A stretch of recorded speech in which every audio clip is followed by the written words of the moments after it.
The Magical Spinning Globe, Part 2, Lines That Guide the Earth. One sunny afternoon, the girl was back in the study room, gently spinning the magical globe that had already taken her on one amazing adventure. As it spun, she stared closely and noticed something she hadn't seen before. Why are there so many lines on this globe? Are they cracks? She wondered out loud. Suddenly, the globe shimmered with a gentle glow and whispered, I'm not broken, silly. Those lines are very important. They help people find places and understand the Earth better. Just then, Grandpa walked in, smiling, holding a tiny glowing magnifying glass. Curious again? Let's take a closer look, shall we? He chuckled and placed the magnifying glass over the globe. And whoosh!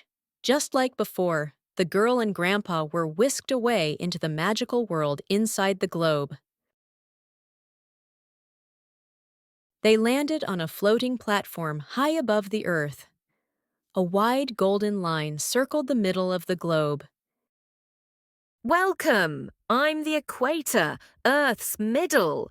I split the world into two halves, the northern hemisphere and the southern hemisphere. The girl's eyes widened. Like a belt around the Earth's tummy.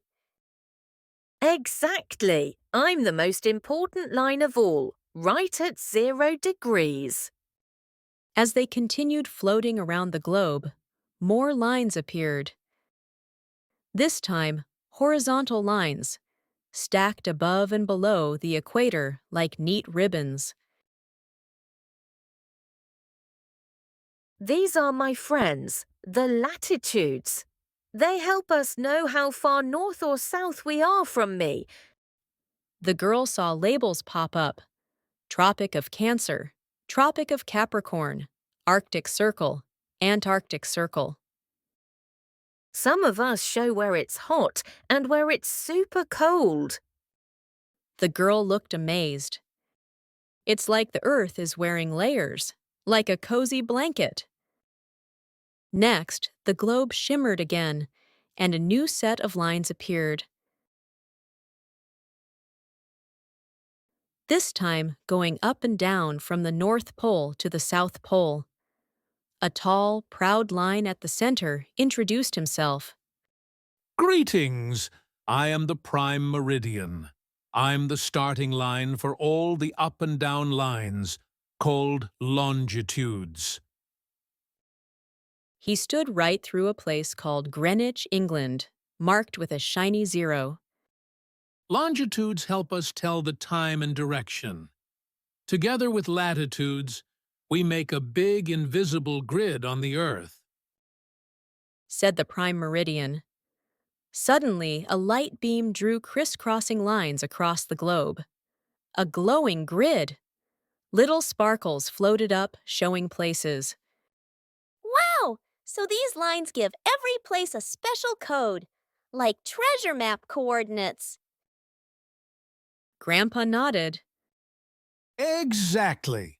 Explorers, pilots, and even satellites use them every day. Then the Earth slowly began to spin, and beams of sunlight moved gently across the globe. See? As Earth turns, some places get sunlight, while others go to sleep.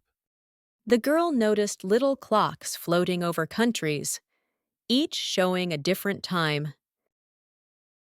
Longitudes also help us create time zones. That's why it's morning in one place and night in another. Her eyes lit up. It's like the world has its own giant clock, and these lines keep it ticking. Finally, as the adventure drew to an end, the girl found herself back in the study room. She picked up a compass and smiled at the globe. Now I know what all these lines mean. I can find any place on Earth. The globe twinkled. She turned to Grandpa. I feel like an explorer. Grandpa smiled. Because you are. As the globe gently spun one more time, a warm voice echoed. The Earth is big, but with the right lines and a curious heart, it becomes a world you can understand. Keep exploring, keep wondering. If you enjoyed this magical journey around the globe, don't forget to like, share, and subscribe for more fun adventures and amazing facts.